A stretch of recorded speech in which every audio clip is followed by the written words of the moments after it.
Florida moves a lot closer to dissolving the Reedy Creek district. We're going to break all of it down and discuss it up next.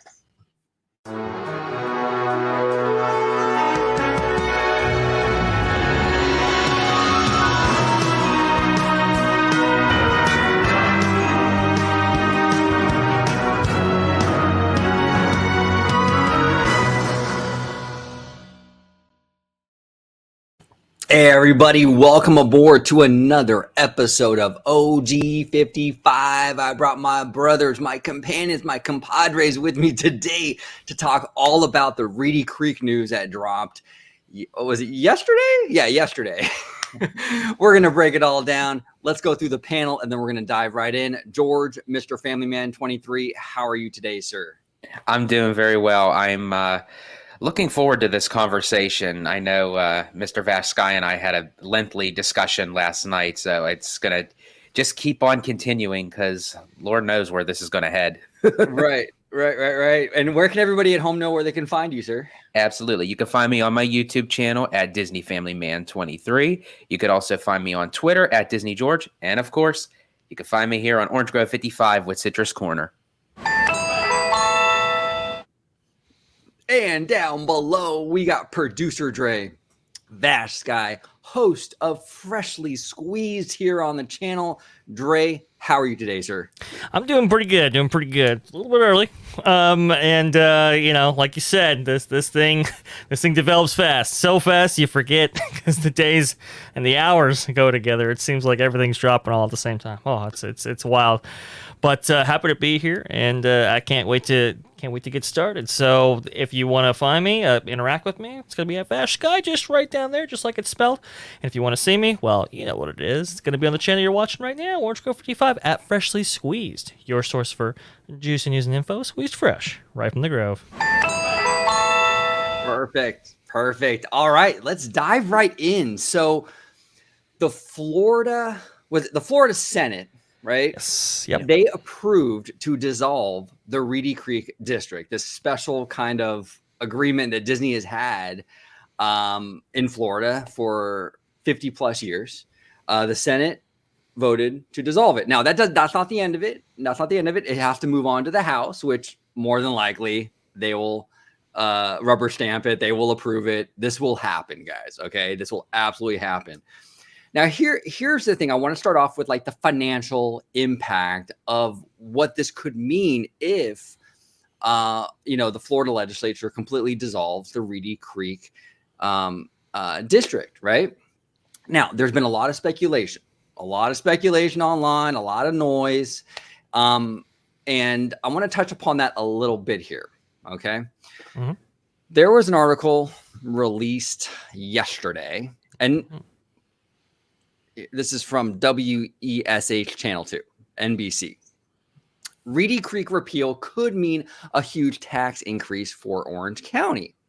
Okay, it says here in response to the bill would eliminate the Reedy Creek Improvement District that passed the Senate Wednesday. Orange County tax collector Scott Randolph did not hold back tweeting his thoughts. If this bill goes through, it could mean a huge tax increase for the people of Orange County. How could the dispute between DeSantis and Disney affect the taxpayers? Quote, it's a tremendous amount of money, end quote, Randolph said. The answer keeps Randolph up at night. Quote, Orange County would be really stuck, Randolph said. Okay, it goes on to say if Reedy Creek goes away, Randolph says the tax money goes away as well. By law, Orange County would have to pay for all the things Reedy Creek used to. So that would mean firefighting, wastewater, power, street management, road maintenance, all with zero additional revenue. And it gets worse. Reedy Creek has loans, bonds to the tune of $58 million, and Orange County is responsible for that as well. The only thing more mind-boggling than the whole situation is the tax increase Randolph says people could be facing. So now I'm not going to go on much more, but it says here that the property tax increases for the citizens of the county could be up to 20%. So Dre, I want to kind of touch upon this, sure, because this has been kind of going around the media, yeah. That there's going to be huge tax increases for the people of these counties because of this repeal. Now, from what I understand, there has not been an economic impact analysis on the Reedy Creek dissolve. Like if they were to dissolve it, there's been no analysis yet. Is that true?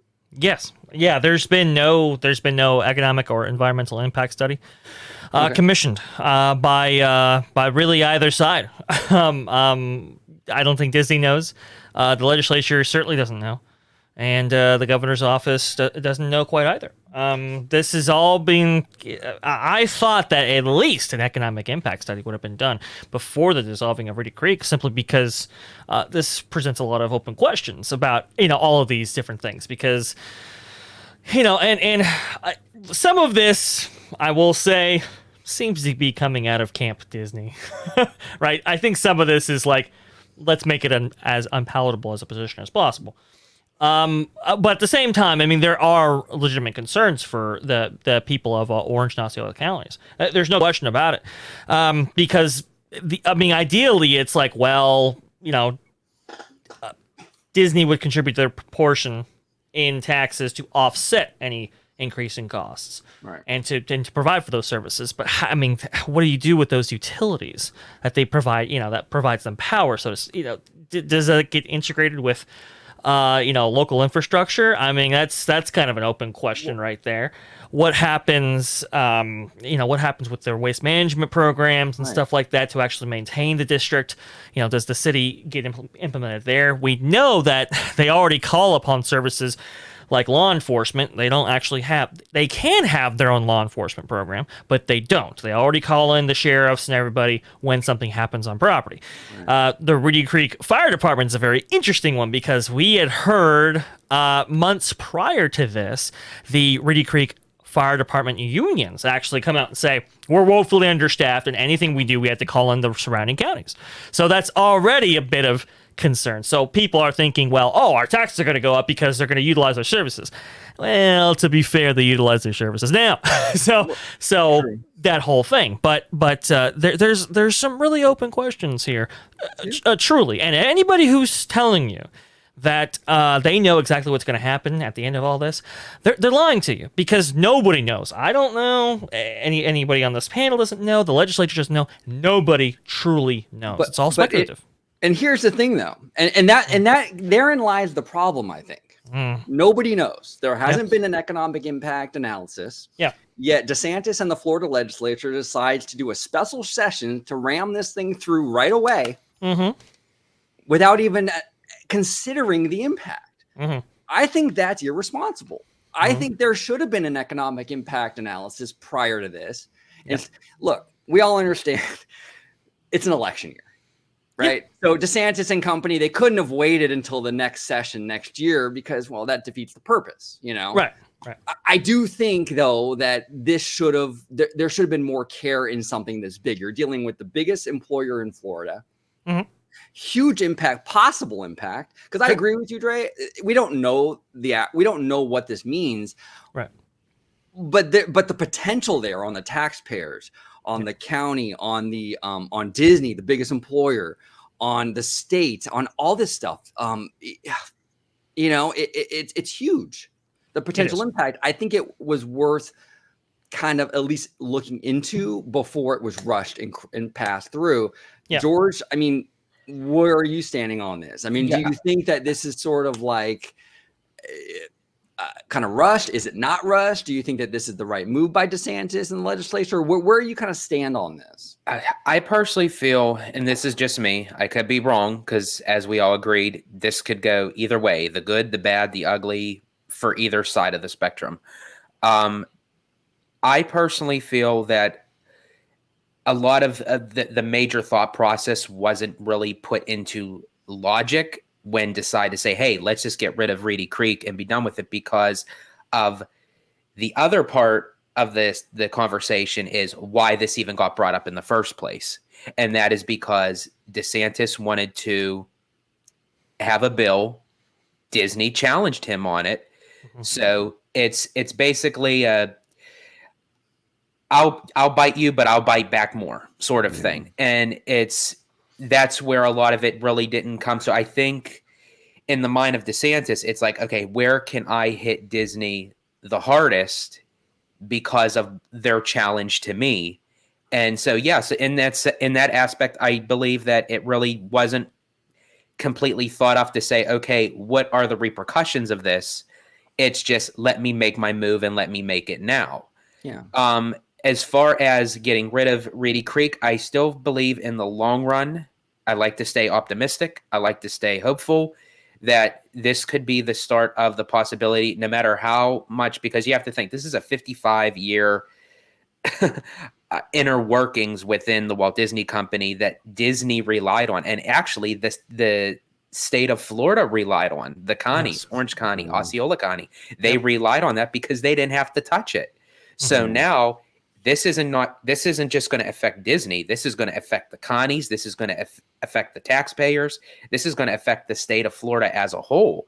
So yeah, there's going to be a lot of kinking and reworking, but I think in a bizarre way, it really needs to be done, because that way a situation of where it escalated into this could possibly not happen again, where Disney then challenges the politics and the government. It's like, stay an entertainment company.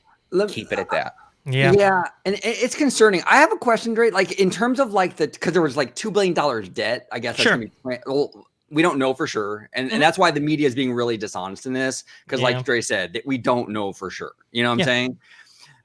But like there's $2 billion debt with the whole Reedy Creek thing. I guess that's rumored to be transferred over to the taxpayer. Is there a scenario though, Dre, where like this $2 billion debt isn't transferred to the tax? Is there another option where the people of Florida don't have to carry that burden? Is there another way out of that?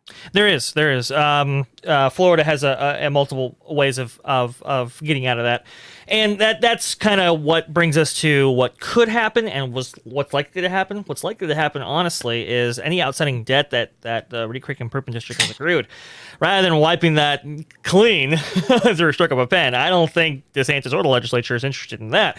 I think what you could do, and a lot of people were saying this very loudly, was you could establish a special tax district, specifically where the Reedy Creek Improvement District was previously, that you could then charge with interest payments out over 10, 20 years to Disney themselves as that entity in order to pay that back. That's what you could do, and that's what's likely to happen here. The thing, I think the reason why they were very hasty about it is because I think a lot of them understood that a new entity would have to be formed, one that does not have necessarily the special privileges that they have today, right? So Reedy Creek has a lot of things in it to facilitate Progress City, or EPCOT, right? Right. Because that was a big part of the Reedy Creek Improvement District's inception. Well, now the Reedy Creek has been improved, right? This area has facilitated its needs, and EPCOT's never coming. So it's like, okay, well, do you necessarily need to, build your own nuclear power plant, for example? And that part is very, very interesting because that whole thing, a lot of people are surprised by that Disney even has that power to begin with. But honestly, Disney was talking about having that power, as part of Progress City as early as 1966, 67, when the Carousel of Progress was actually brought from the New York World's Fair to Disneyland, right? As part of the, revitalized Tomorrowland and so forth. You can actually hear them talk about the nuclear power plant in the audio. So let me go ahead and play this one little snippet, because I think it's a nice time capsule, right? That's and puts you in the mindset. Okay. So let me do this. I think they say this in about 20 seconds. So let's see. Perfect. I was going to say, dear. Now, far off to your right, we have a welcome neighbor that contributes so much to making Progress City a better place to live in. Mother's talking about our GE nuclear power plant. Not only is it clean and safe, but it helps our local utility keep the cost of electricity low. There you go. It keeps the electricity low. Well, there you go. That's a little quaint notion, isn't it? Gets you right back in the fields. Okay, but times change. well, I have to ask, and I'll start with you, George, and then Dre, you can chime in. Sure. I kind of want to like just kind of dive in and kind of get everything, just different scenarios, different theories, what have you. Do you feel, George, though, like this whole thing about because we all know, like fans all knew, like, hey, Disney could build a power plant on this property if they wanted to, right? And Progress City and this whole vision for Epcot, Walt Disney was very ambitious, and that was definitely in the cards, I'm sure, when he was thinking about Epcot, right? But I don't think Disney's ever seriously, ever since like Walt died, considered building a power plant. So, George, do you feel like that's a little bit of a straw man on DeSantis's part, that he's sort of bringing this up to kind of scare people when in reality he knows Disney would never go there anyway? Or do you feel it's a justified concern? I think in DeSantis's point of view, he wants to kind of keep it both ways, like just in case if Disney decides to. But I mean, in the long run, I really don't think Disney ever really had plans. Like, it was just talk. I feel like those plans died with Walt, so to speak. And, kind of bring it up to the parks. That's where the problem is with Tomorrowland. It has an identity crisis because it's so stuck in that one time zone that it can't progress. No pun intended. And that's what happened with what Epcot was supposed to be. So we're already in that day and age with technology and what have you. So that means the whole entire district would then have to be revamped and changed, and which is nothing wrong with that. Walt was all about progress and change and plussing and what have you. But on that high of a scale, I feel that even at that time when Walt was trying to get this done, it was so ambitious. And if you actually watch one of the documentaries on Disney Plus, it actually goes through the struggle of what it would take to make what Epcot was supposed to be. And I feel like as big of a dreamer as Walt was, an innovator, I feel like there would have been issues, even during the time of conception of the original Epcot. But then it goes back to, which I had brought this up to Dre last night. It's when you look at the resort as a whole, mostly people see that as it's the vacation kingdom of the world. They're going for vacation. They're not going to want to pay thousands upon thousands of dollars flying an airplane to go look at a nuclear power plant or what have you. Or and that's a huge liability for Disney if there's ever solar panel. Like, no one wants to go there. They want to go for the rides, the shows, the entertainment, the characters, everything that the company was founded on. And and it's to the fact where we were mentioning about how this is going to affect Disney Vacation Club. And I had brought it up to Dre. It's like when it first started, you had a handful of hotels and you had theme parks. They were both balanced out. Now they are just building hotel after hotel, DVC after DVC, and it's honestly swallowing the resort, where there's more people staying in a hotel with less to do in the parks. And I feel like that's where the main focus needs to be for the parks rather than the Reedy Creek district. So that's where I feel like it would benefit Disney in a sense. But to your point, OG, I feel like DeSantis just really wanted to get back at Disney at the time where they were kind of vulnerable to say, you know what, you're going to challenge me. You're going to say things where basically they really have no legitimate right to. Right. I'll take away your privilege. It's just like if you were to have a child, when a child stands up to a parent, you revoke their privileges. A privilege is not a right. Yeah, no, you're right. You're absolutely right. And look, I'll say this: I haven't been shy in my disapproval of this move by DeSantis, but I do respect the fact, though. I will say this: I do respect the fact that DeSantis said what he said, and he's following through. Yes. I mean, look, as a politician, It takes balls to do that. It does. Sure. And while I don't agree with him on this tactic, I think it's bad for business. I think it discourages, investment in Florida, at least on Disney's part. Mm. I do respect it, that the fact that he at least, hey, I'm going to do this. And he's actually fucking doing it. I mean, that's rare with politicians. So I got to give him credit for that. It's definitely going to be a mess. No matter which way you look at it, once this is removed, there's going to have to be a lot of conversations floating around the state of Florida between Disney, between the taxpayers, between the Connies. And I had brought it up to Dre last night, but it also said in an article that after it gets passed, it also has to be brought up to landowners and residents before it actually goes through. So, yeah. Well, I heard that too. Drake, I want to get to you real quick. Comment, like, any opinions or remarks on the power plant and just overall what George was saying, and then we'll also dive into what he mentioned with the approval from the residents, the voting from the residents. Absolutely, I'll be fast. Don't worry about it. Take your time. No worries. So it's interesting on the nuclear power plant. Yeah, I do agree with you. Might be a little bit of a liability for Disney itself, right? But it's interesting because I remember distinctly back in the 2000s, maybe the early teens, right, where Disney was actually fighting tooth and nail to actually maintain the provision that they had the ability to build their own nuclear power plant, because the legislature had actually talked about removing that from the Reedy Creek Improvement District. So this is kind of an old thing, a little bit older than people realize.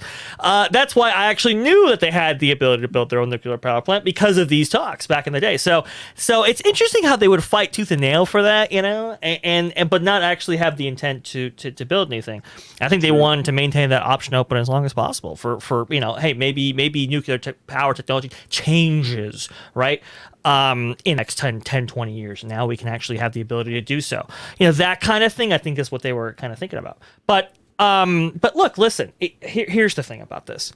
The Reedy Creek Improvement District was developed at a time when, yes, they were going to build Epcot, the city, Progress City, right? But also, too, I mean, really, when you look at what happened in the mid-1960s to actually get us to this point, it's interesting. Disney didn't just buy, all this swampland out in Central Florida, right? They also bought Mineral King and that area and all of that, and we're looking to develop that. And they kind of played hardball with, the Florida legislature when it came to the development of Reedy Creek. Because to them it was like, hey, you know what? We've already made deal on this land purchase. We can sell it overnight, and we'll be out of this thing with a profit, right? We can we can send all of our talent over to Mineral King, and hey, you know what? If you want us to be here, if you want us to develop Central Florida, which before at that time didn't have any tourism industry to speak of, and the Disney company's talking about pulling in 6 million people per year. Now it's like 60 million. Okay. but that's, and it's like, hey, you know what? We're going to develop this for $100 million. It's going to be this expensive project, end up being $400 million for the initial construction of the contemporary Polynesian Fort Wilderness and Magic Kingdom. But if we're going to develop this whole thing, we're going to need all we can get from the Florida legislature in order to do this. Well, guess what, folks?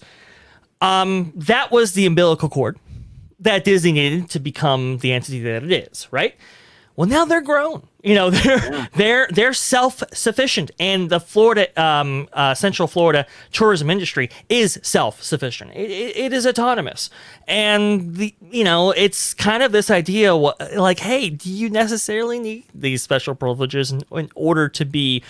In order to continue your business? Obviously, if you look down the road there, in I-4, Universal's doing just fine. They're able to build hotels and infrastructure. They're able to, if they're building a new theme park in the form of Epic Universe, and they're able to add to their existing properties over there in Orlando. So it is kind of a question like, hey, if Universal's able to do this without a Reedy Creek, why should we necessarily keep you with a Reedy Creek? If you're already bringing in, tens of millions of people per year, if the idea for this project to be as successful as it has ended up being, if that's already been accomplished, right?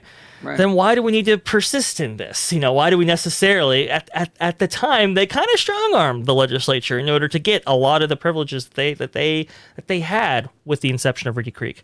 And well, guess what? You've benefited from those for 55 years, and now it might be time. It might be time for everybody. And that's why I feel that Disney should lean more focused on being part of it was supposed to be a destination kingdom for tourists, vacationing for families, resorts, hotels, theme parks. And that's where Universal is. And that's where Universal is kind of out of that spotlight, so to speak, because they don't, connect with any type of way of having a working inner city within a resort style vacation destination. Yeah. And honestly, it's very interesting because, George, you bring up the hotels, right? You bring up the hotels and how that has changed the game. Honestly, that game really started to be changed quite profoundly with the inception of DVC, right? Disney Vacation Club. Once Disney Vacation Club became a thing, and Disney realized, oh my gosh, because the way DVC works is, just to put it out here for the folks at home, when a DVC location opens, you get buy-in almost immediately from, thousands of people looking to buy into that property, right? So that's why DVCs were always in production, right? They were always being built because they would get a new range of buyers, whether it be previous DVC holders or not, into that new property. And it became this kind of thing where it was just generating revenue after revenue after revenue, because with the tax leniences that were provided by the Reedy Creek Improvement District by their to facilitate their construction and all that, your ROI, or your return on investment, was significant. You basically just have to upfront the cost of construction, and it was paid off almost immediately. So it's like, why not do this? Well, now with this Reedy Creek Improvement District going away, your return on investment is very different. And remember, when you sell DVCs, you've locked people into 50-year contracts. How does profitability look over those 50 years? Because those contracts were predicated on a certain tax structure being in place, and now that's about to change entirely. And remember, folks, they have a point-based system, not a deed system, right? So you don't actually own the timeshare. You are actually just renting this place out for points that you trade in or buy in, right? So those taxes don't necessarily go to those contract holders now, do they? Those taxes go to Disney. So this affects the economy of that whole system profoundly. But that's why you get these hotels after hotels after hotels, and not necessarily theme park attractions, because it's all predicated on the benefits as part of the RCID. Now, by taking out Reedy Creek, do you fellas feel that Disney would then lean more towards putting more investment into the parks rather than OG? I have kind of stood kind of firm on this. I think removing Reedy Creek de-incentivizes investment, because anytime you insert more red tape, which this does, you're getting the government involved. Look, as a Disneylander, I know all too well about what happens when you have Disney and the government involved. Look, even just a couple years ago, we saw a project canceled, the 4th hotel, because of government problems, issues with the city, right? We saw the Eastern Gateway completely axed because of government involvement. And that was partly also because of local businesses as well. We saw Westcott. I remember Westcott with the big ball that they wanted to build, just like Epcot, right? And all the issues the city had with the ball, and they had to downsize it because of the city concerns. Anytime you add more red tape, you with the city, the government, everything, you de-incentivize. You just do. You just do. The part of the allure for Disney right now is they can essentially do whatever the hell they want in Florida. Well, you remove Reedy Creek, and that's no longer the case. You can have the blessing of size all day long that you want, but if you have to go through all these hurdles with the county and this, that, and the other, it de-incentivizes. It absolutely does. Now, look, I will just to be fair, Disneyland has grown and thrived regardless. It has. I mean, we have a great resort here, and I'm sure Florida will continue to have a great resort, even with the red tape and the taxes and all that stuff. But it does de-incentivize. It just does. I mean, the allure of Florida is the taxes and it's more pro business and there's less red tape, and you're inserting more California into Florida by removing Reedy Creek. You just are. Well, let me paint a scenario. I don't disagree with you. I actually do agree with you. Honestly, any red tape incurred is less incentivization to actually go forward with any economic plan, whether it be the construction of real estate projects or so forth. Right? I get that, and I agree with you generally. Right? But let me just paint you a scenario.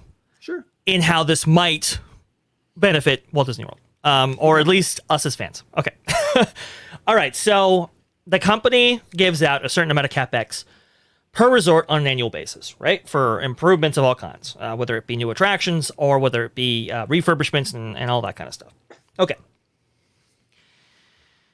Previously, Florida would have taken that money, what is it, TDO, right? Team Disney Orlando, would have taken that money and just invested it into hotels and all these different things that they could do because Reedy Creek was a thing, right? Okay. Well, now that you have regulatory oversight and you have tax structures and so forth, maybe it's not necessarily the best idea to invest so heavily into certain properties around these theme parks, right? Maybe the best bang for the buck for whatever money that you get from C-Suite in Burbank, right, is to be spent within the theme parks, and maybe that also equates to less regulatory action because it's an operating theme park as it currently exists. You don't have to, there's no infrastructure project to be had necessarily, right, with a new attraction in a theme park, and there's less red tape, and there's taxes are a different story when you're adding on rather than a new development. That's one way. True. That could work. Now, I'm not saying that's going to work every single time, and I'm not saying that will necessarily happen in this instance. But that's one way you could get additional attractions and so forth that we've been wanting for a while at Walt Disney World. I mean, they have gone resort, just ridiculousness, right? I think, George, you brought up last night, which was a great point, which was the ratio between hotel properties or hotel rooms, which is like, I think 45,000. The ratio between that and the attractions. Could you clarify that? I thought it was a really great point that you brought up last night. Yeah, that's where it just like kind of dawned on me where. And this topic came up when I thought, okay, Disney filed the permits and they sent out the concept art for the new DVC tower for the Polynesian. And I'm thinking, okay, I understand why, it's a tactic way for Disney to, make money for their own type of timeshare. But I'm like, another DVC. It's like, come on, everywhere you turn around, it's DVC after DVC. And yet they want to keep this reservation system where they want to have a certain amount of people that's locked into these parks on any given day. But the more hotels you build, the more rooms you have to fill. The more rooms you have to fill means more people on the property. So you're going to have the same amount of space of the theme parks that's sitting there, and you just keep on adding hotels. People are not going to spend the amount of money that these hotels cost or DVC for what have you. It's just to sit in the hotel just to say, oh, I can. They are staying on property to be able to enjoy these theme parks, and they have to know They'll have to have their theme park tickets. They have to have their theme park reservations, their dining reservations. It's like everything needs to be locked in. So if you have a capacity cutoff in the parks, but you're having all these people stay at the hotel, for me, the ratio is just completely off. And, that's where I'm hoping, I could be wrong, that's where I'm hoping that in some light at the end of the tunnel of all this, that Disney can start focusing on improving their theme parks. Because as I was speaking with Dre last night, it's when you look at all 4 of Walt Disney World theme parks, there's 4 theme parks compared to Disneyland's 2. Yeah. But kind of how many attractions are in Disneyland's 1 park as opposed to Animal Kingdom? Oh, yeah. I mean, Disneyland, I think, and I could be mistaken, but I think in terms of sheer number of attractions, I think it's the number 1 Disney park in the world. Yeah. In terms of just sheer number, it's especially a per acre park. Yeah. Stacked. Yeah, that's a great point. Hey, I hope so. I hope that's how it pans out. I mean, look, I'm sick of DVC too. I'll be real with you. Like we deal with it over here in Anaheim as well. They're building this gorgeous new tower at the Disneyland Hotel, and it's a DVC thing. It's like, oh man, come on, do the whole hotel, make it nice for everybody. It's like you have these really old, outdated towers, and then the DVC members are going to get this beautiful new one. It's like, and that's great. I'm happy. Look, if you're a DVC member, I'm happy for you. It's just, I just wish it was a little more across the board. It just, I don't know. It's a little frustrating. We're in desperate need of a new hotel, and it's like, oh, let's just do a vacation club exclusive. It's like, oh my god. Well, and even the benefits there for DVC have been taken out within time. You were able to buy into any kind of property you wanted becoming a member. Now you're only eligible to buy in the newer type of DVCs that are built, and that's your only home resort. You can't stay anywhere else. You are locked in. Yeah, yes. and if you can't prevent people from buying into these other properties, they will push you hard in these new ones, right? And your benefits do change when you do that.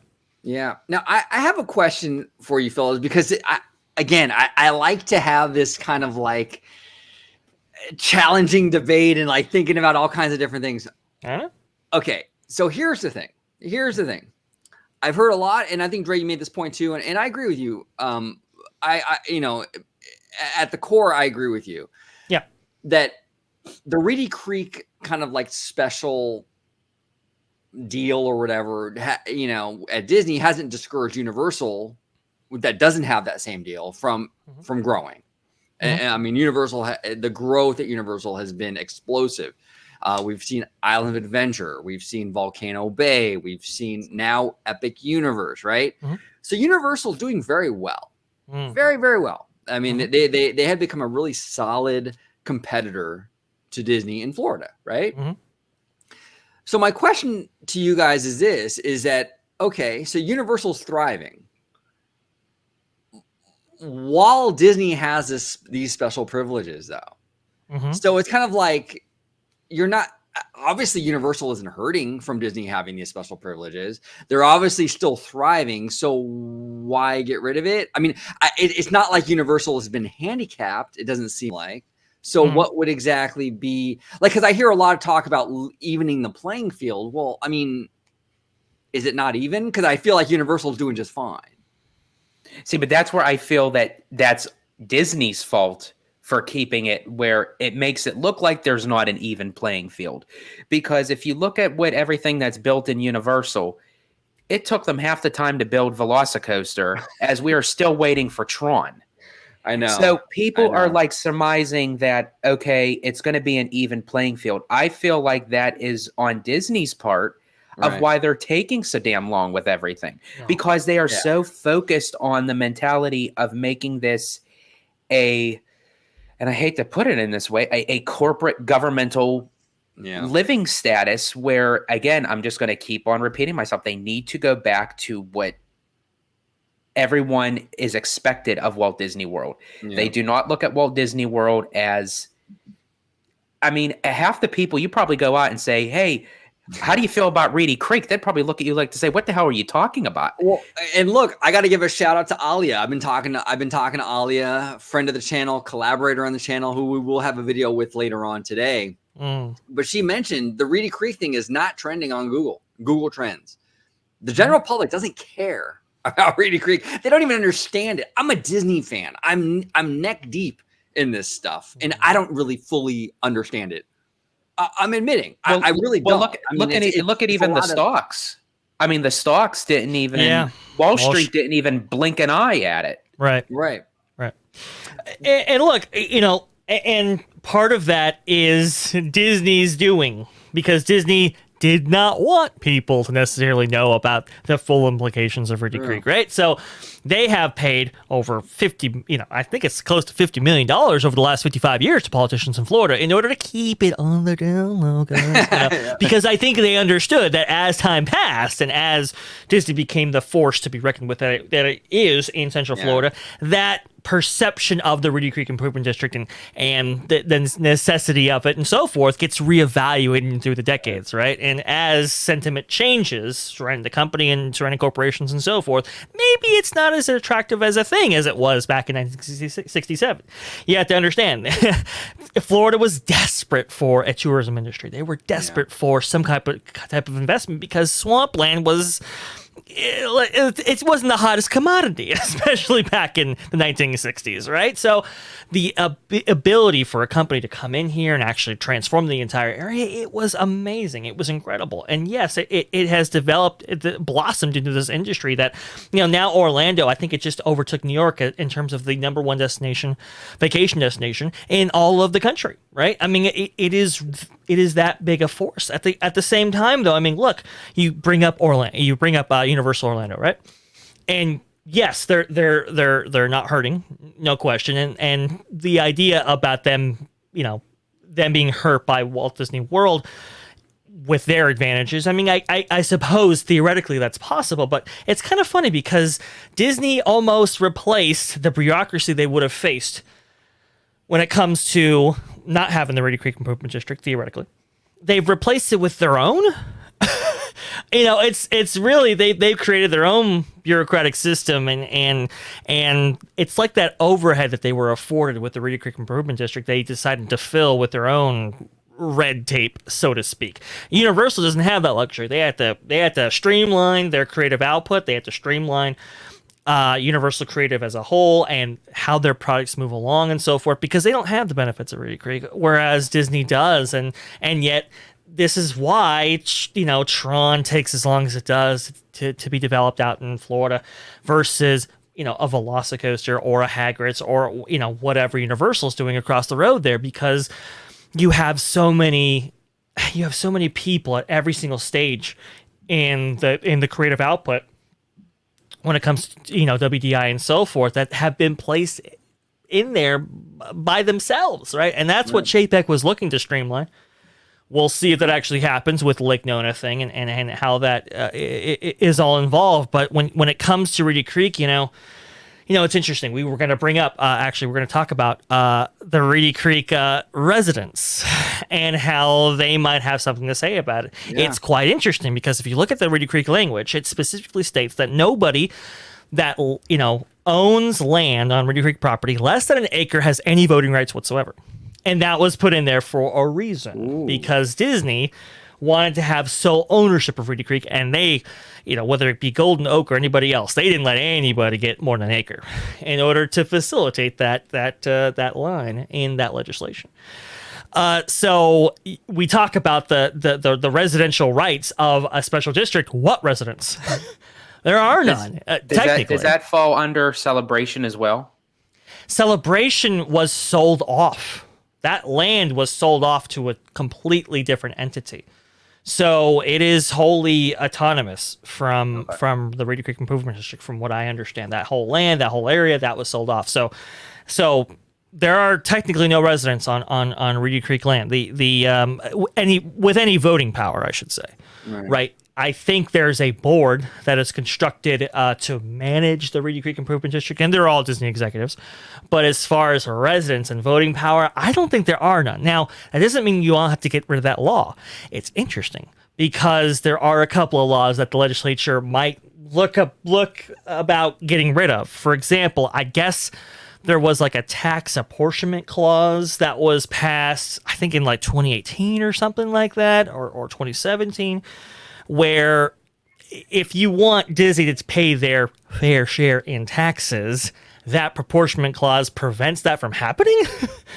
So there's some legislation that's going to have to be amended here. It does not. This is only the start of this whole thing, and again, I don't think any decision that the legislature makes today doesn't take effect until June 1st of 2023. Right. So that gives time to reevaluate all these things, and if you're going to create a new special district, you can in that time. But I think as soon as Ron DeSantis's pen hits the paper that dissolves Reedy Creek, Disney lawyers are going to be out in force. I mean, that lawsuit's going to be filed faster than light speed. Oh yeah. Well, and here's the thing too, and we're being sold this notion that this is kind of like, at least from like DeSantis' side, we're being sold this idea that like, we got to rein in Disney's power. They got too much influence in Florida. We got to rein that in, right? Yeah. Too much power. But does dissolving Reedy Creek really accomplish that? Because what it does is it actually increases Disney's likelihood to start throwing money around, because now they're depending more on the government to get things done. Before it was Reedy Creek. We can just do what we want, right? Now they gotta talk to county official, all this stuff, right? They got to depend on the government, local government to get stuff done. So it incentivizes Disney to throw more money at politicians. Maybe that was the goal. I don't know, but it feels like it incentivizes more corruption and more lobbying than before. So I don't understand, like, did it really fix the problem, or was this just kind of done because, hey, they made a press release we didn't like? That's why I'm kind of like, I don't know. It doesn't really address the issue. It makes it worse almost. Yeah, I mean, you are, when you mess with that autonomy, and when they have to kind of lean into state officials in order to get anything done, it does create that potential. There's no question about it. Which is why I think the negotiations between, Disney and state officials is going to be very, very interesting. If in fact they want to or establish a improvement district of some kind, because that is the quandary. That's why it's a very hasty thing. That's why people are very surprised about the haste in which this actually happened, because those are the open questions there that don't necessarily seem to be worked out. And look, you make a good point, OG. It is almost like you are breeding, a little bit of corruption, without this Reedy Creek Improvement District. But I will say, though, I mean, Disney, they weren't necessarily hindered by the Reedy Creek Improvement District of getting involved. So it's like, do you keep it there and allow Disney to meddle in flirting in affairs, especially ones that don't necessarily directly impact their business? I mean, that's kind of a question there. That really is. That is that. What do you think, George? In terms of everything we're discussing, like in terms of like the corruption factor, does it make it more likely, less likely? Where are you at with this? See, this is where I go back and forth, and this is where like my brain is like more scrambled than what this situation is. Hey, George, like, I feel you, brother. I'm kind of the same way. There's a lot in my brain too going like that. It's a lot to comprehend, a lot to compress. Yeah. Going back to what we were discussing in the very beginning, that again, Disney opened their mouth at a time where, they wanted to play hardball. It's like, well, put your money where your mouth is. And I truly feel that on that note, Reedy Creek may have been looked upon down the road, but I think the reason why it is moving so quickly right now is because had Disney not opened their mouth, I think we all can agree nothing would be done. This wouldn't be going on right now. No, George, you hit the nail so hard on the fucking head, brother.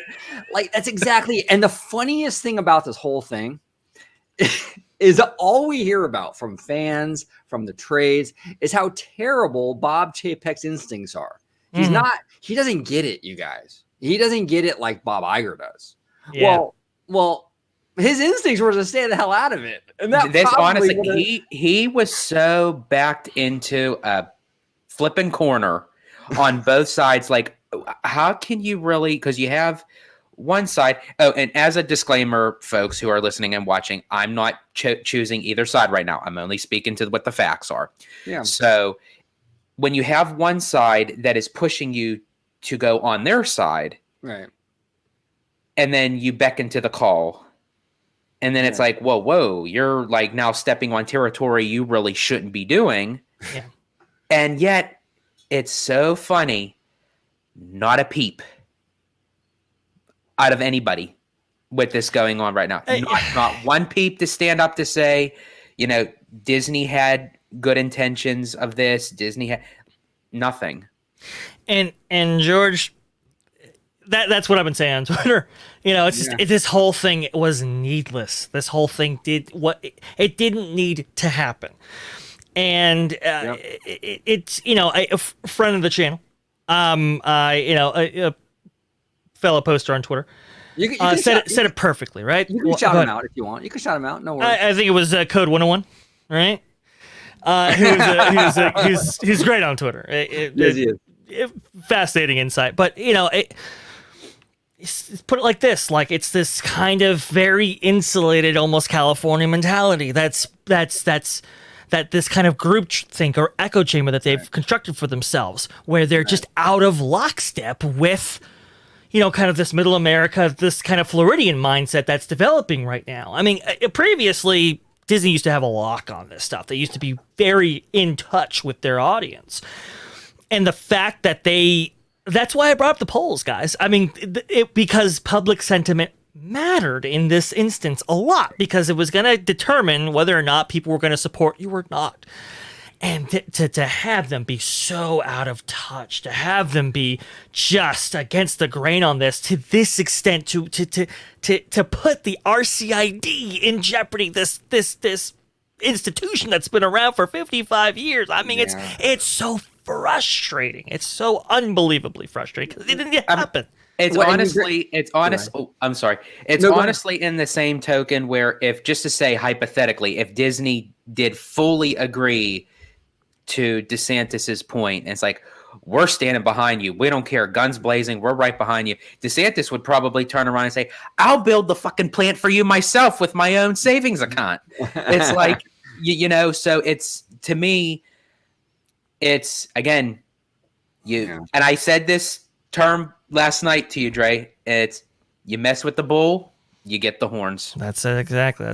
Go ahead, OG. You were going to say something. Yeah, no, 100%. It's just, man, I don't know. It sucks just all the way around. Any way you look at it, it's a very bitter pill swallowing situation where, like, no matter how you look at it, because this is all speculation to us right now until we actually see something go in motion. So this could end up being somewhat good in the end. The process could be very rocky. It could be just downright ugly. Right. We may be looking at a Walt Disney World forward going into the future. It's already gotten ugly, because apparently that wasn't the only thing that the Senate actually decided on yesterday. They also decided to amend the carve-out that was specifically put in place for Florida's big tech bill.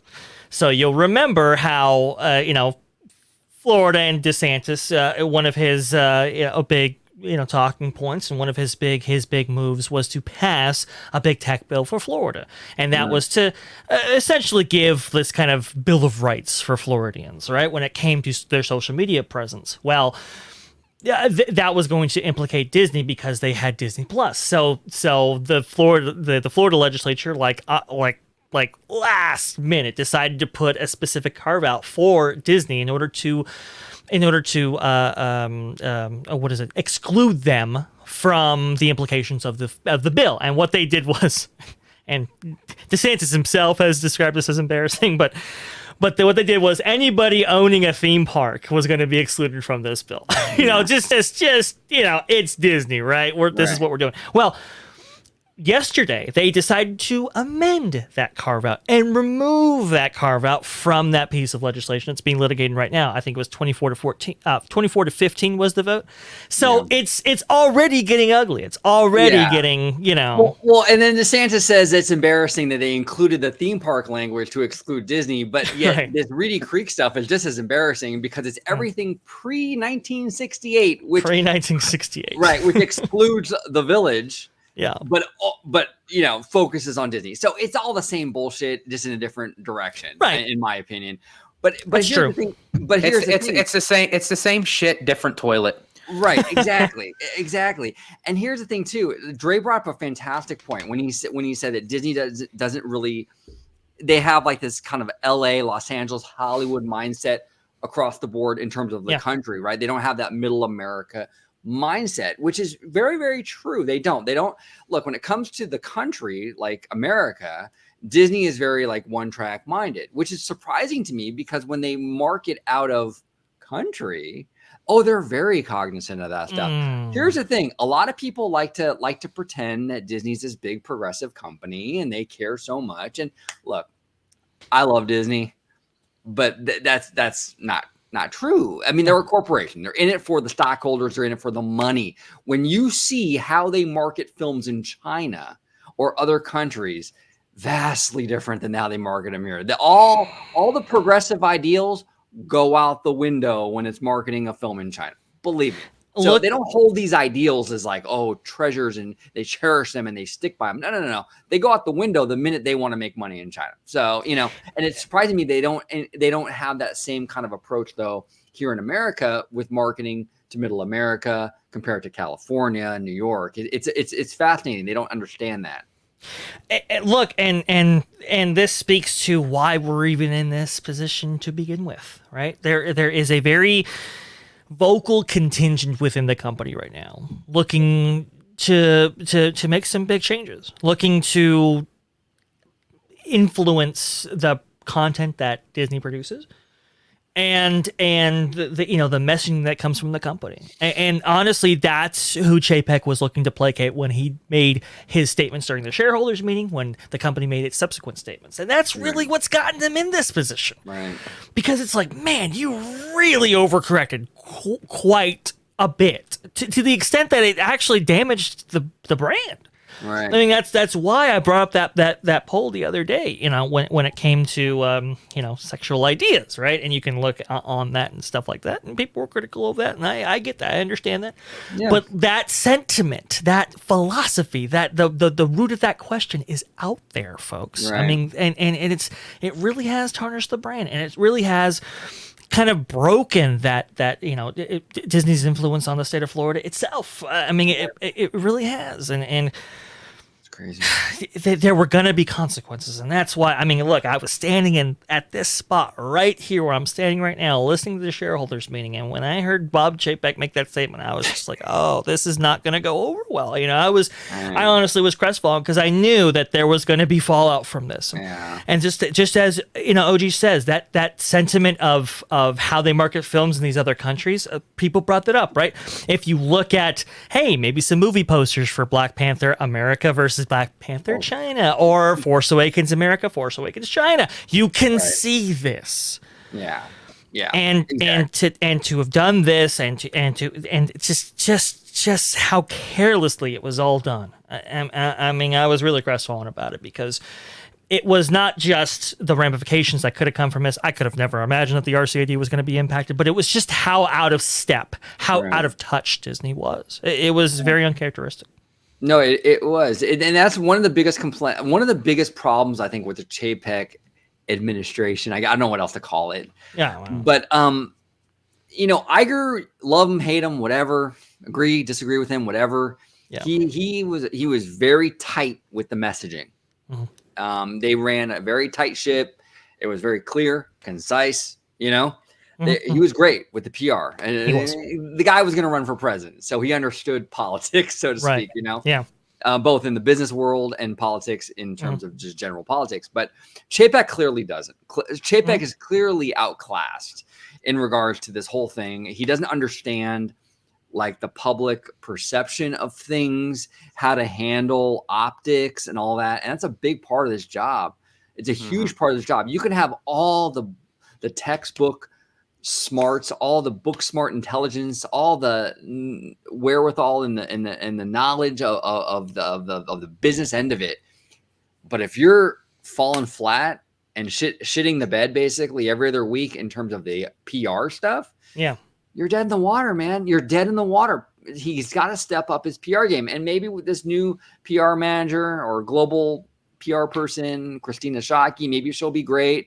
I hope so. I love Walt Disney Company. I want them to do well, but they got to do something because this is bad. This is very, very bad. This is really, really bad. And honestly, you know, when Bob Chapek make those statements and stuff like that, and when they put out the statement that kind of led them to this to begin with, these words and stuff like that kind of ring hollow now, because it's like Disney's been silent this entire time. You would think that if they really stood by the LGBTQ plus community, that they would be putting out and say, hey, you know what? We stand by our convictions. We stand by our personnel. We stand by our people. And if we have to lose the RCID to do that, small price to be paid, right? But they haven't said that now, have they? So what do they truly believe in? That's the question, right? They haven't done that. And it just, the silence is deafening. It speaks to, these are just empty words they're throwing around here. And that's why. Yeah, I've been asking this for quite some time, and it's like, where are the board of directors with all this? Yeah. It's like, I feel like that they're asleep at the switchboard, and it's like nothing, like officially, like there's no comments, nothing coming out to even try to even better the situation. And I know there's a lot of claim, which I'm for sure there is a lot behind the scenes that they want to keep out of social media and what have you. But it doesn't seem like there's progression moving fast enough that they're ahead of the game. It's like, okay, we'll just sit back and watch it on a big jumbo screen, and I'd like to see how this ends myself. It's like they're watching a movie, and it's like they're supposed to be running this company. And that's the thing. And I've been saying this for a long time, in that I think Chapek is a really good businessman, but he's not a good leader. And I think that when you have a big company like Disney with really no leader, unfortunately, can they afford to wait for Chapek's contract to be up in 2023? I don't know. That's a good question. I really don't know. I'm kind of like, and I've been really fair with Chapek. I've made a lot of videos defending him. I've gotten ratioed on YouTube. Believe me, I got a lot of shit every time I defend Chapek. It's not a popular stance to take, you know. Oh, we have to. We have to. You have to be fair, you know, but at the end of the day, though, as much as I've been fair to him and defended him in instances I felt he was being targeted unfairly, I don't think there's a way out of this unless you reboot. And that's the only way to reboot is a new CEO. I just really don't. I think he's gone too far now where I think he's kind of irredeemable at this point. I think that people just know they don't like him, and that's the end of it. And no matter how many statements he makes about being a better ally and this, that, and the other, it doesn't really matter. I think, and that's really the sad part in the Disney community. A lot of people never heard of the Reedy Creek Improvement District, but they know Bob Chapek's name. And any time that you bring up his name, they just give you that poo-poo looking face. And it's like, yeah. Here we go. Apologize for not being the ally that you needed me to be. That's what it is. Right there he is. So it's really, really interesting stuff. This whole Reedy Creek thing. Look, I don't support DeSantis on this. I do think he's going a little too far. I think this kind of disagreement with Disney or whatever you want to call it could have been handled behind the scenes, and you could have worked something out. I do think that Disney is definitely receptive to that. I think this is sort of like I mentioned I think I mentioned it to Dre. It was like a bee stinging you, and you take a flamethrower to it. It's a little bit excessive of a response, in my opinion. But with that said and done, I don't know. I don't know. I don't know what to do with it. It's kind of funny because somebody shared us an NBC clip. I think it was NBC or MSNBC, and they got the panel around there, and you see Simone Sanders, who's she's worked in politics for a long time, and somebody asked her like, hey, what do you think's gonna happen here? And she's like, there's Disney lobbyists. My money's on the Disney lobbyists. They'll be able to figure this out. Don't even worry about it. And it was like, with what money? You've taken away your leverage that Disney lobbyists would usually work with, because you've now pulled your political campaign donations and campaign contributions out of Florida entirely. So what leverage are you talking about, right? It's just some of those things that I find very funny, and that's why I'm grateful, to even express my views on this show, because when you really look at it, it's far more complex. Oh yeah, it's far more detailed. It's you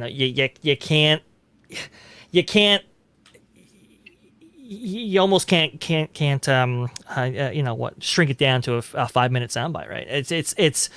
It is a very complex thing that we have going on here. And honestly, to speak to your point about Chapek and everything, for the first time, I really don't know what the company's going to do. I really don't know what the company's headed or directed to. Chapek has kind of capitulated and kind of placated, the various sides and so forth. And he's, bent the knee in one way and all this kind of stuff. And you really got to have some backbone, Chapek. You really got to stand by your convictions. You have to have some kind of direction to lead everybody in, and it just seems rudderless, honestly. A teacher of mine a long time ago, many moons ago, told me something. This is in 5th grade, by the way, which is, for me at my age, was a long time ago. But a teacher once told me, I got a test back. It was a math test, which I freaking suck at math. But she noticed that I was filling out the answers, and then I was scratching off my original answer and putting a new answer, right? And she pointed she gave me my test back and said, Chris, your original answers were all right. Like, you should have just stuck with what your first instinct was and just kept those. You would have done fantastic on this exam. Yeah. You went back and you kind of double guessed yourself, and you didn't do so well. That kind of falls true to Chapek. Look, your instincts, go with them. If you don't feel like you should comment on it, don't do it. Stand by that instinct. Don't listen to other people. Do what you feel is right. You're the CEO. Be the leader. Do what you feel is right. And I think that's really what it comes down to. He's not trusting his own instincts, and he's sort of allowing public pressure or maybe advisors to sort of, Now, I do have to question one thing, though, because leverage is definitely a factor in all of this. Leverage is a huge factor. I want to ask you guys though something. If they do dissolve Reedy Creek, does that not sort of take away the leverage that DeSantis and the government has? Because then they don't really have anything else to hang over Disney's head. I mean, I think that's why they're going to be looking at reestablishing a district. And honestly, the leverage is going to come to terms. How many, what's your annual tax rate going to be, right? How much regulatory oversight are we going to have on these things? Is it going to come on the county or state level? Right.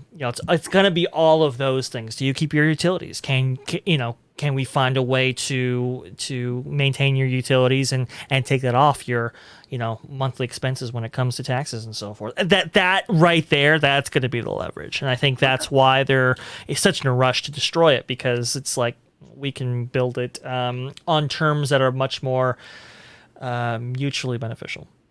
And I think honestly, while Disney is having to go through all those motions, that definitely puts Disneyland, right at the forefront.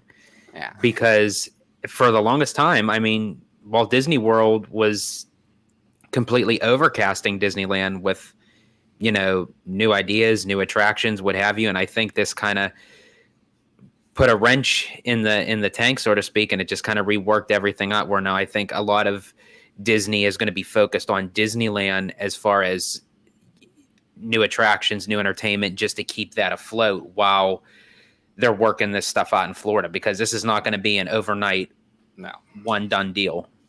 Well, no, and the attractiveness for Florida for the longest time was the freedom and the flexibility. You know, I mean, Anaheim was a bunch of red tape and hoops to jump through, and Florida, we could do whatever we want. We got the blessing of size. We got Reedy Creek. We can do whatever we want. Yeah. Well, dissolving Reedy Creek takes away, like we mentioned earlier on in this video, dissolving Reedy Creek takes away a lot of that incentive. There's going to be more red tape now. You got government involved. Yeah.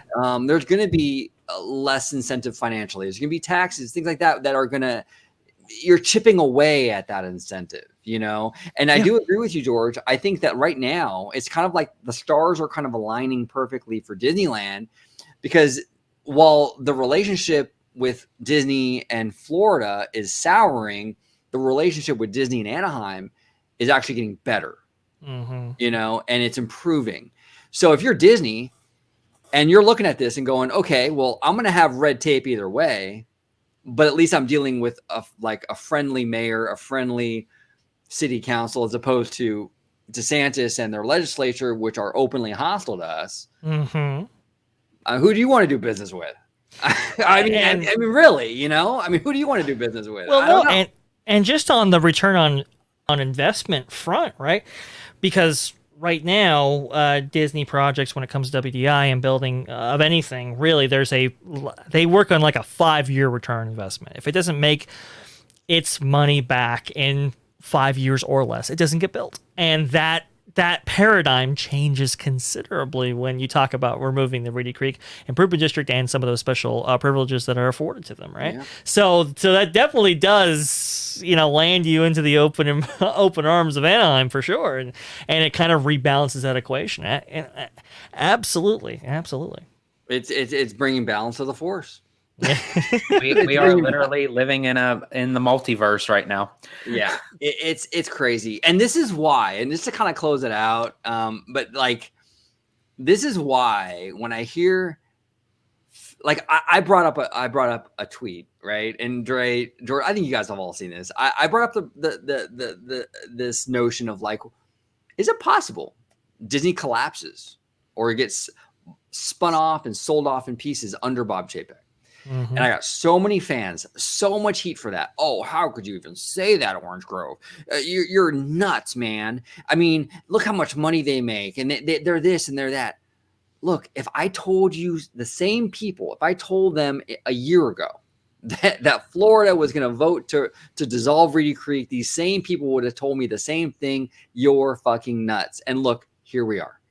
Yeah. You never know what can happen. And that's why, as fans who love this company so much, it's important to at least acknowledge anything can happen so we're prepared for it. Obviously, I don't want the company to fall. I don't want it to fail. I want it to do very well. I'm very passionate about this company.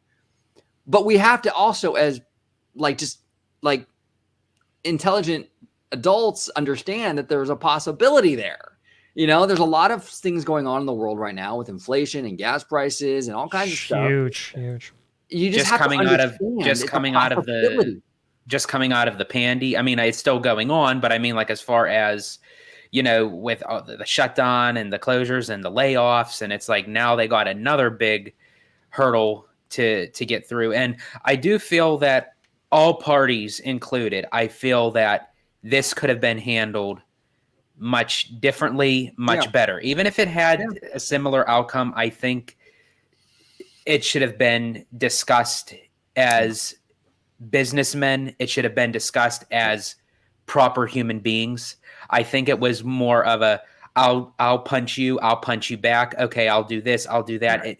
It was very, I hate to put this in this term, schoolyard bullshit. Yeah, it's who's the toughest guy on Magic Way.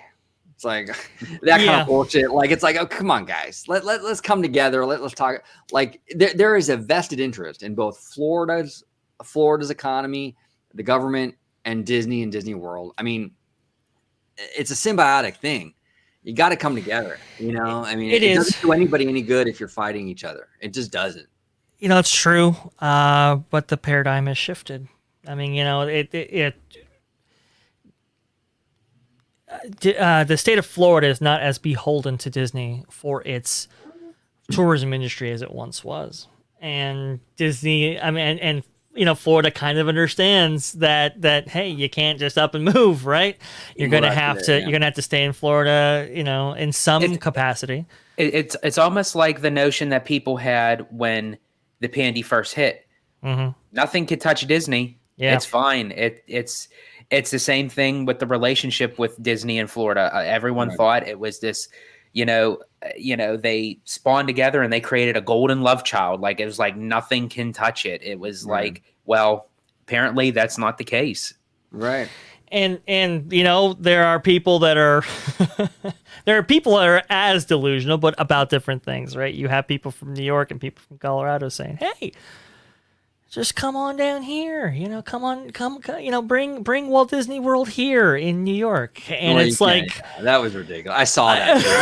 You can't it's a traveling circus. What are you talking about? Right. Well, the Colorado politician, I think he was like a GOP guy saying like, "Hey, we don't meddle in businesses. We'll give you the freedom, build a Disneyland here and or your headquarters or something." And that guy was fine because that way he was just encouraging more businesses to stay. I get that. But there was one lady that was saying like, you should move Disney, literally physically move Disney World to New York.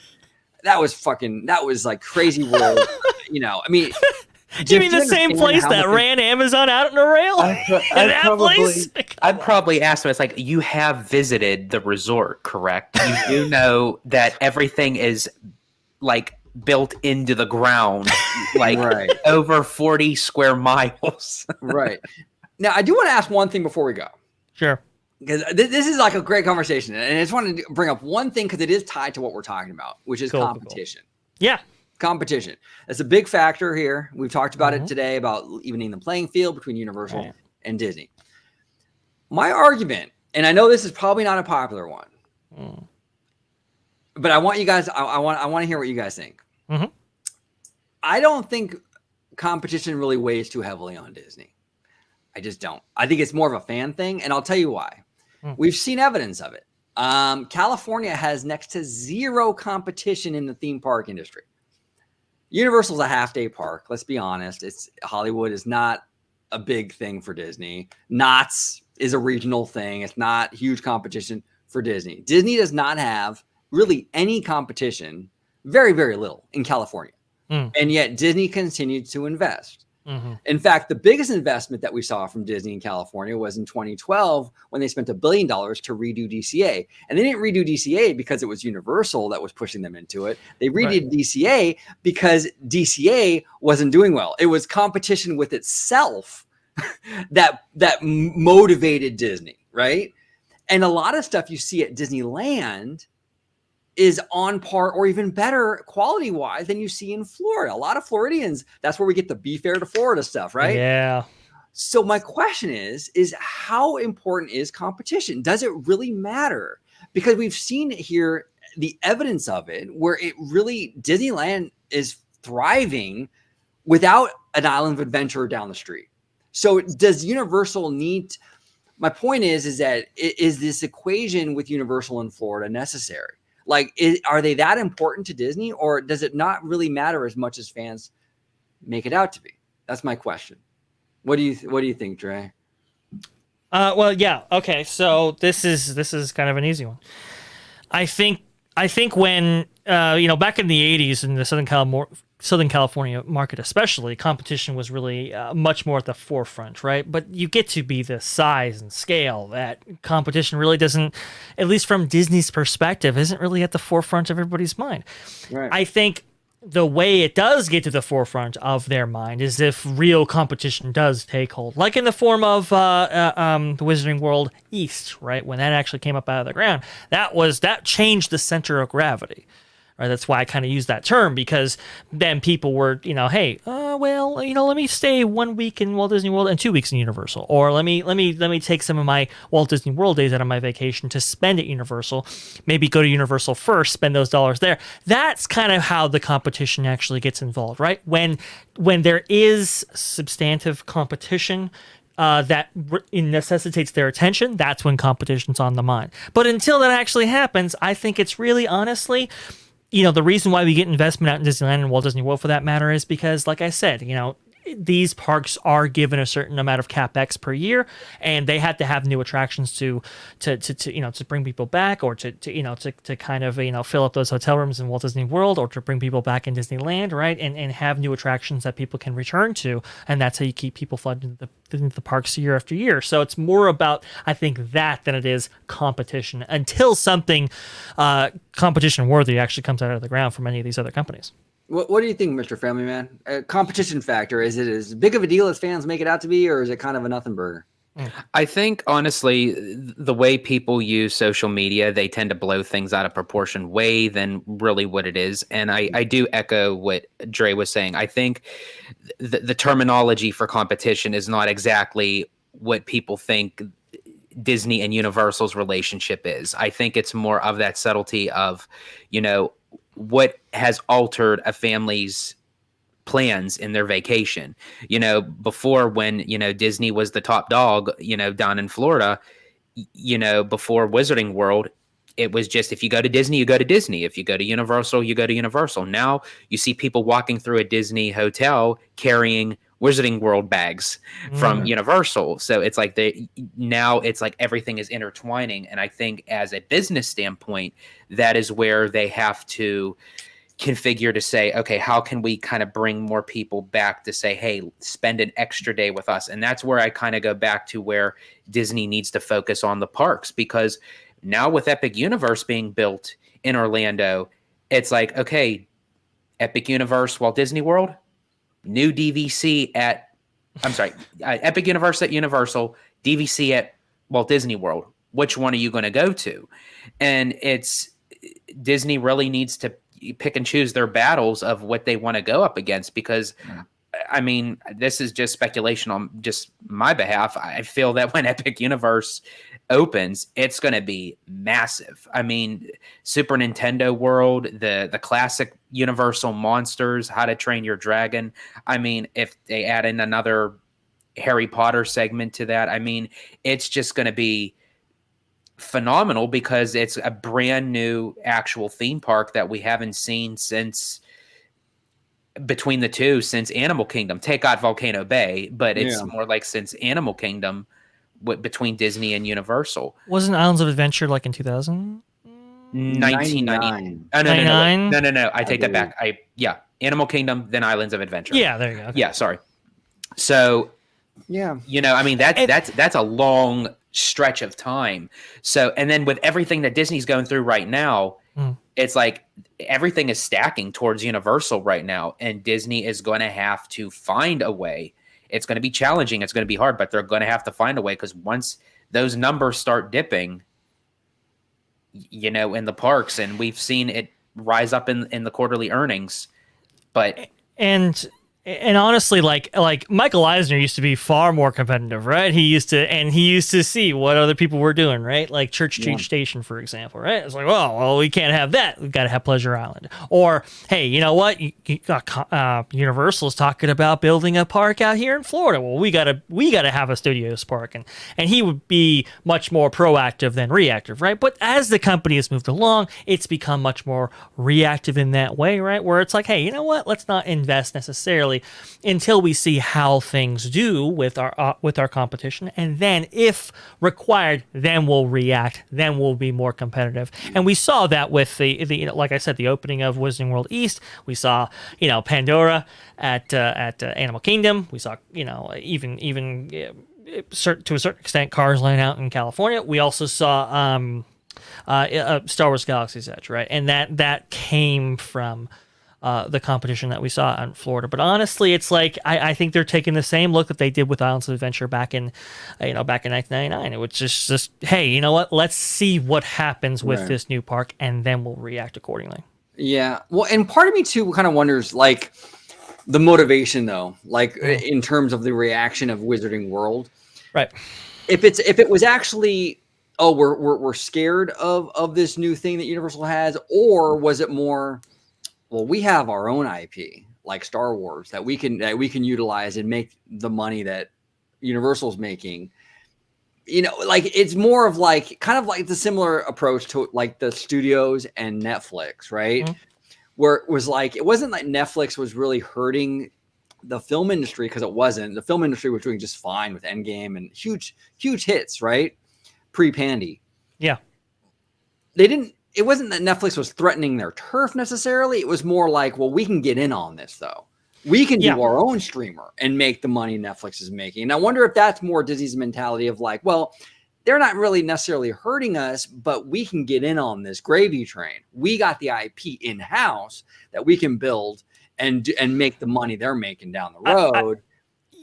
So the center of I will say the center of gravity did shift, right? They did see an increase in spending at Universal, both with their hotel unit and their merchandise, as compared to Walt Disney World. We did actually see that decline there. It did happen, but you are right in that Universal established the template that Disney would then follow because of the revenue potential it made. Right. So I will agree with you. The motivation behind it may have not been completely competitive. It may have just been, hey, you know what? They were successful doing this. Let's do it ourselves. Right. No question. We did see some fall off, though. I mean, it did affect things for a little while, which is why they were so desperate to get some IP in there, which is why they did with James Cameron. Had they owned Star Wars at that time, maybe Pandora never gets built. Yeah, that's true. It's fascinating. Absolutely fascinating. A fantastic conversation, Dave. I love what we did. Look, this is the great thing about what I love about having you guys on here is because we don't all come from the same perspective, and we can have a great debate and really dive in from different perspectives and get a whole unique kind of big picture thing. And I absolutely loved what we did today with this conversation. It was really, really good, insightful, and just really a variety of opinions here that I think our audience will appreciate. So I want to thank you both so much for coming on today. A lot of fun talking Reedy Creek, Universal, all this good stuff. Start with Mr. Family Man 23. George, I just want to say real quick, it's good to have you back on the channel, man. I know it's been a little bit of a hiatus. Yes. Great to have you back on, brother. Thank you so much for having me on. And I'm so glad I was able to have my comeback with this conversation, because this is something that I've been wanting to talk about. As you had mentioned, OG, we're all very passionate about this topic because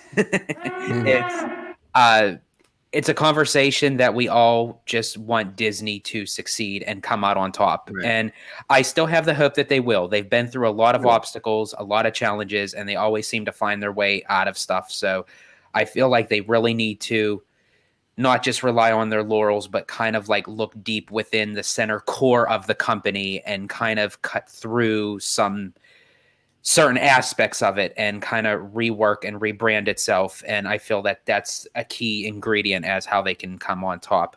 But anyways, yes, I am George, the Disney Family Man. You can find me on my YouTube channel at Disney Family Man 23.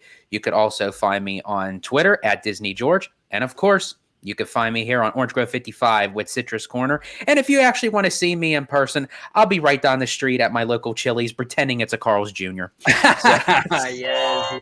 Chili's. Yes. And Mr. Vash Guy, producer Dre, host of Freshly Squeezed, the man who wears many, many, many hats. Where can everybody find you on social media, sir?